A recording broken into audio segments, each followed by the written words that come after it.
Bonjour. Le message d'aujourd'hui s'intitule Comprendre l'histoire de Job. Du point de vue de la logique humaine et donc aussi de Job, Dieu est responsable de ce qui lui arrive, en bien ou en mal. Certes, nos actes et ceux de nos semblables ont des conséquences sur nos vies, mais en tant que croyants, notre sort repose d'abord et avant tout sur Dieu à qui nous appartenons. Alors comment justifier la souffrance du juste? Et surtout dans le cas de Job, comment comprendre que Dieu ait pu accepter le défi de Satan? Premièrement, se souvenir que Dieu est juste et bon afin de ne pas se tromper d'adversaire. Tant que Dieu nous bénit et que tout va bien, il est facile de se dire croyant, de le louer et de chanter son amour. Mais lorsque tout s'écroule dans notre vie, Dieu reste-t-il notre Dieu que nous aimons plus que tout et tous, par-dessus tout, celui que nous adorons? Dieu autorise Satan à affliger Job, mais Dieu n'est pas la cause du mal et de ses souffrances. Il permet tout cela car il y voit un bien pour Job.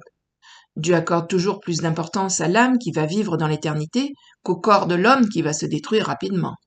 Mais pour nous qui vivons dans ce corps comme la seule réalité visible, il est difficile de s'en détacher pour donner la priorité à notre âme. Ainsi, Dieu sait tout le profit que Job va pouvoir retirer de cette grande leçon de souffrance, tandis que Job ne voit que sa souffrance. Il est si difficile de faire confiance à Dieu quand on est durement éprouvé et qu'il ne semble plus nous protéger de sa bienveillante main. Dans la tourmente de cette épreuve, Job perd de vue que Dieu est bon, juste et saint. Il n'est pas responsable du mal qui lui arrive, mais il en est au contrôle, ne permettant que ce qu'il sait pouvoir lui laisser supporter pour parvenir à le faire grandir dans la foi. Job, par cette épreuve, va passer du propre juste au salut par la grâce et l'amour divin. Quel contraste entre le début et la fin du livre. Comparons quelques passages. Au début, Job semble parfaitement assuré de sa valeur et de celle de ses actes religieux devant Dieu. Job 1, verset 5. Et quand les jours de festin étaient passés, Job appelait et sanctifiait ses fils, puis il se levait de bon matin et offrait pour chacun d'eux un holocauste, car Job disait, peut-être mes fils ont-ils péché et ont-ils offensé Dieu dans leur cœur. C'est ainsi que Job avait coutume d'agir. Job 31, versets 1 à 4.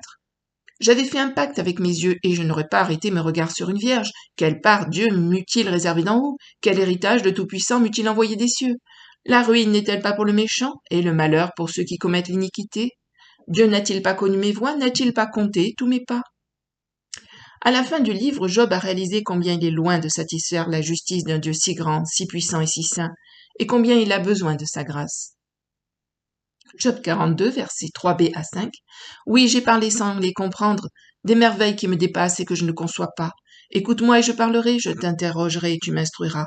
Mon oreille avait entendu parler de toi, mais maintenant mon œil t'a vu. C'est pourquoi je me condamne et je me repens sur la poussière et sur la cendre. Il devient non plus un religieux pratiquant sa foi selon ce qu'il pense convenir et envers un Dieu lointain, mais un véritable juste qui, au lieu de vanter sa pureté et ses mérites, s'humilie devant Dieu en reconnaissant sa propre petitesse et l'infinie grandeur de Dieu.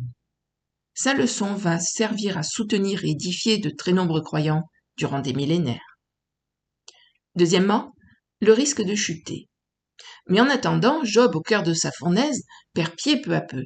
Sa situation perdure et semble définitive. Il a tout perdu. Santé, enfants, biens. Rappellerons-nous qu'il ne connaît pas en cet instant la fin de l'histoire. Comme il est facile pour nous, lecteurs de la Bible, de le juger. En quelques pages, on sait que Dieu va intervenir et relever Job.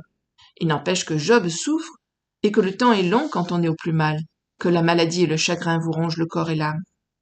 Le voilà usé par l'épreuve qui le submerge. Seul celui qui a subi des coups aussi durs peut comprendre un peu qu'il arrive un moment où l'espoir s'enfuit et laisse place au découragement et à la dépression. Il est bien difficile de demeurer sur le plan de la foi en pareil moment, surtout lorsqu'il semble ne plus rien y avoir à espérer. On se sent seul, incompris et abandonné même de Dieu. Le secours des hommes est bien maigre, parfois même accablant, et les amis de Job, source de découragement et de tourments supplémentaires, vont activement participer à son effritement spirituel. En effet, les raisonnements humains de ses amis poussent Job à aborder sa situation sous l'angle de la réflexion humaine. Plus il argumente contre leurs raisonnements injustes, plus il s'enfonce dans un plan intellectuel et s'éloigne de celui de la foi.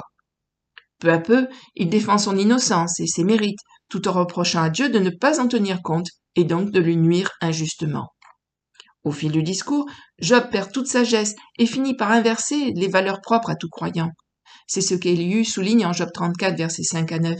Job dit « Je suis innocent, et Dieu me refuse justice. J'ai raison et je passe pour menteur. Ma plaie est douloureuse et je suis sans péché. » Y a-t-il un homme semblable à Job, buvant la raillerie comme l'eau, marchant en société de ceux qui font le mal, cheminant de pair avec les impies? Car il a dit « Il est inutile à l'homme de mettre son plaisir en Dieu. » Or les pensées humaines sont loin de Dieu et ne peuvent rien comprendre à sa façon d'agir. Dieu nous le déclare en Ésaïe 55, versets 8 et 9. « Car mes pensées ne sont pas vos pensées, et vos voix ne sont pas mes voix, dit l'Éternel. Autant les cieux sont élevés au-dessus de la terre, autant mes voix sont élevées au-dessus de vos voix, et mes pensées au-dessus de vos pensées. » Et dans le psaume 94, verset 11, l'Éternel connaît les pensées de l'homme, il sait qu'elles sont vaines. Et 1 Corinthiens 3, verset 20, et encore, le Seigneur connaît les pensées des sages, il sait qu'elles sont vaines. Job en vient donc à une certaine incohérence. Il espère l'aide de Dieu, tout en lui reprochant d'être injuste et cruel. Ses amis empirent sa souffrance, sa détresse, et le poussent à chuter. Dieu les jugera sévèrement pour cela, et ils ne devront leur salut qu'à l'intercession de Job, le juste. Pensons à eux lorsque nous sommes tentés de juger le frère qui souffre, de pérorer sur son état, au lieu d'avoir la compassion et de lui exprimer notre soutien et notre amour. Dieu pourrait bien nous plonger dans la détresse pour nous apprendre la leçon si nous ne nous corrigeons pas nous-mêmes d'un cœur dur et orgueilleux. Troisièmement, la victoire de la foi. Dieu veille sur Job et poursuit son objectif initié par cette épreuve. Il va l'aider à revenir sur le terrain de la foi et même à s'ancrer dans la véritable foi, celle qui triomphe de l'épreuve et glorifie Dieu, même au cœur de la souffrance et sans que rien n'ait changé dans la situation du croyant. Survient alors, à partir du chapitre 34, un autre personnage, Élihu. Il n'est pas un raisonneur campant sur des théories religieuses et humaines. Il n'intervient que pour ramener Job à la crainte de Dieu, base d'une foi saine. Il comprend sa souffrance, mais en dévoile le danger. Job 36, versets 18 à 21. « Que l'irritation ne t'entraîne pas à la moquerie, et que la grandeur de la rançon ne te fasse pas dévier. Tes crues suffiraient-ils pour te sortir d'angoisse, et même toutes les forces que tu pourrais déployer? Ne soupire pas après la nuit qui enlève les peuples de leur place. Garde-toi de te livrer au mal, car la souffrance t'y dispose. » Il défend la cause de Dieu, parlant à Job, franchement et sans détour, de croyant en croyant. Job 37, verset 14. « Job, sois attentif à ces choses, considère encore les merveilles de Dieu. » Et au verset 19b, « Nous sommes trop ignorants pour nous adresser à lui. » Job 34, verset 33 à 37. « Est-ce d'après toi que Dieu rendra la justice? C'est toi qui rejettes, qui choisis, mais non pas moi. Ce que tu sais, dis-le donc. Les hommes de sens seront de mon avis. Le sage qui m'écoute pensera comme moi. Job parle sans intelligence et ses discours manquent de raison. Qu'il continue donc à être éprouvé puisqu'il répond comme un font les méchants. Car il ajoute à ses fautes de nouveaux péchés, il bat des mains au milieu de nous, il multiplie ses paroles contre Dieu. » Ainsi Élihu alterne de magnifiques exposés sur la grandeur de Dieu, sa puissance, sa majesté, sa justice, sa bonté envers toute la création, avec de courtes réflexions arrêtant Job dans ses raisonnements, lui montrant qu'il court ainsi à sa perte en se plaçant sur le même pied que l'impie qui dénigre Dieu sans le connaître. Il n'y a qu'ainsi que se dévoile le verset 33. « Est-ce d'après toi que Dieu rendra la justice? C'est toi qui rejettes, qui choisis, mais non pas moi. Ce que tu sais, dis-le donc. » Élihu demande à Job de réfléchir à propos de ce qu'il a dit sur Dieu et comment il a choisi de s'en prendre à Dieu au lieu de lui faire confiance. Il veut que Job se remémore lui-même ce qu'il sait de Dieu et constate que cela ne correspond pas au portrait qu'il en a fait en riposte aux accusations de ses amis. Il cherche à le ramener sur le plan de la foi et à l'aider à se repentir.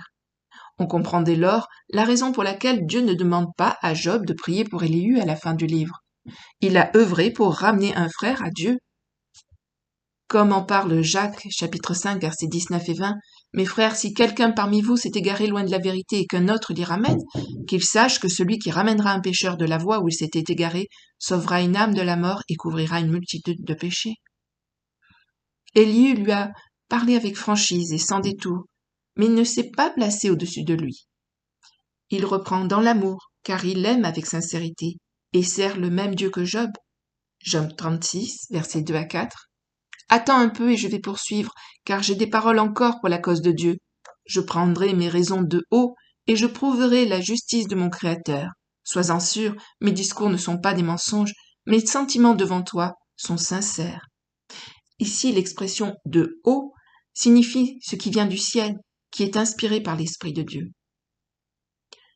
Enfin, Dieu prend ensuite la parole pour poursuivre le travail d'élu avec plus de force, de conviction encore. Job 38, versets 1 à 3. L'Éternel répondit à Job du milieu de la tempête et dit : « Qui est celui qui obscurcit mes desseins par des discours sans intelligence ? Saint terrain comme un vaillant homme, je t'interrogerai et tu m'instruiras. » Lorsqu'en Job 38, verset 21, Dieu pose la question : « Tu le sais, car alors tu étais né et le nombre de tes jours est grand. » Ce n'est pas pour se moquer de Job et faire de l'ironie, mais pour réveiller l'esprit de Job en l'aidant à réaliser combien ses raisonnements sont faux et sans lieu d'être. Job comprend très bien cela et avoue toute sa folie, sa petitesse face à la grandeur de Dieu, comme nous l'avons déjà vu plus haut, en Job 42, versets 1 à 6. Conclusion. La souffrance désempare et déstabilise même le croyant. La pensée humaine ne conçoit pas les choses de Dieu et tente de trouver une explication à tout. Le premier réflexe est de chercher un coupable et Dieu est souvent accusé de n'avoir pas protégé. Jean 11, verset 37, et quelques-uns d'entre eux dirent : « Lui qui a ouvert les yeux de l'aveugle, ne pouvait-il pas faire aussi que cet homme ne mourût point ?» Au bord de la falaise, des circonstances, il est si facile de trébucher. Demeurons fermes dans la foi et soyons des soutiens d'amour pour nos frères en détresse. Au lieu de juger, ayons des entrailles de compassion à l'image du Christ. Que Dieu nous donne la force de tenir bon dans la foi jusqu'au bout de notre vie, de finir la course et d'en remporter la victoire. Car qui sommes-nous pour juger Dieu et ses actes ? Confions-nous plutôt en lui, sans raisonner ni désespérer. Les yeux fixés sur la rémunération, selon Hébreux 11, 26, la récompense céleste, car c'est en cela que consiste la vraie foi, celle qui demeure fidèle.